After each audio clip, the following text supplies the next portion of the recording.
এখন ঘড়ির কাঁটা বাজে হচ্ছে বেলা 12টা। দাদা বেলা 12টার সময় আমরা কোথায় নিয়ে আসলেন? আমরা নিলাম আজকে গোসব আইল্যান্ডে। বসে পারলেন এখানে কি দেখবো আমরা? এখানে তোমরা দেখবে হ্যামিল্টন সাহেবের বাংলো আর ব্যাকন বাংলো, দুটোই বাংলো আছে এখানে। মানে অ্যাকচুয়ালি এর ঐতিহ্য কি আছে? ঐতিহ্য বলতে তো এখানে রবীন্দ্রনাথ ঠাকুর এসেছিলেন ব্যাকন বাংলোতে হুম, হ্যামিল্টন সাহেবের আমন্ত্রণে।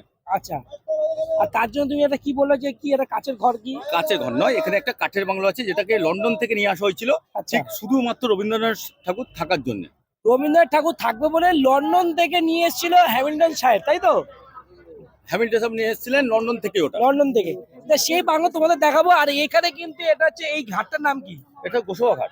গোসাবা ঘাট। আমরা গোসাবা ঘাটে রয়েছে আর প্রচুর যাত্রীরা নামছে। আর আমাদের বোট ওইখানে রয়েছে আর এখানে আরো বোট রয়েছে। চলো হ্যামিল্টন সাহেবের বাংলো দেখবো।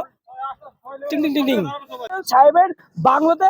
আর এই করে হ্যামিল্টন সাহেব এত কেন বিখ্যাত? গ্যাজেট চালার মতো কি বিখ্যাত ছিল কি? দাদা কেন বিখ্যাত? ঘটনা হচ্ছে আজকেকার দিনে যে লোকবসতি, যে সুন্দরবন টোটাল যে লোকবসতি আছে হ্যাঁ, হ্যাঁ। সেটা খালি ওনার দৌলতেই আছে। হ্যাঁ, হ্যাঁ। উনি প্রথমে এখানকার ধরুন ইজারাদার ছিলেন। এইটাই হ্যামিল্টন সাহেব, তাই তো? হ্যাঁ হ্যাঁ আমরা হ্যামিল্টন সাহেবের বাংলো। হ্যাঁ, উনি এখানকার হচ্ছে গিয়ে ইজারাদার ছিলেন অ্যাকচুয়ালি বলতে গেলে, হ্যাঁ, মানে ইংরেজ আমলে। হ্যাঁ। তোমার হচ্ছে গিয়ে এরপরে হচ্ছে গিয়ে উনি এখানে প্রথম লোকবসতি বসায়। আচ্ছা, লোকবসতি বসে একটু দেখে দাঁড়াই আমরা।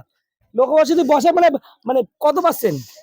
ধরে রাখো তখনকার দিনে যারা মাছ ধরার লোক ছিল, হুম। ধরো কিছু চাষ করার লোক ছিল, এটা পুরো পুরো আইল্যান্ডটাতে, মানে ধরো পুরো গোসবা আইল্যান্ডটাতে উনিই লোক মানে বসে এটা ইংরেজ আমলের কথা বলছি। ইংরেজ আমল থেকে। আর ইংরেজ আমল থেকে এই বিল্ডিংটা রয়েছে বাড়িটা। হ্যাঁ হ্যাঁ হ্যাঁ। মানে এটা এটা হচ্ছে maintain করা এইভাবে। এটা লন্ডন থেকে এসেছিল, তাই তো? না, এটা লন্ডন থেকে না, তোমার এখন বাংলা লন্ডন থেকে, সেটাকে আমরা দেখাচ্ছি। আচ্ছা, এটা এটা এখানে, এখানেই থাকতো? হ্যাঁ এখানে, হ্যাঁ। মানে এগুলো, এ হ্যাঁ। কি অত্যাচারী সাহেব ছিল না ভালো সাহেব ছিল? না না না না, অত্যাচারী হলে উনি কি আর লোকবসতিতে বসাতে পারতেন? তাহলে ইংরেজদের মধ্যে অনেক ভালো মানুষ আছে, বাঙালির মধ্যে অনেক ভালো মানুষ আছে, সব জাতির মধ্যে ভালো খারাপ মিশিয়ে আছে। এটা কিন্তু কাঠের নাকি দাদা? কাঠের না? হ্যাঁ, এটা কাঠের পুরো। মানে এটা উঁচু কেন? যে জল ঢুকে যেতে বলে? তখনকার, হ্যাঁ তখনকার দিনে তো নদীর পাড়েই। হ্যাঁ।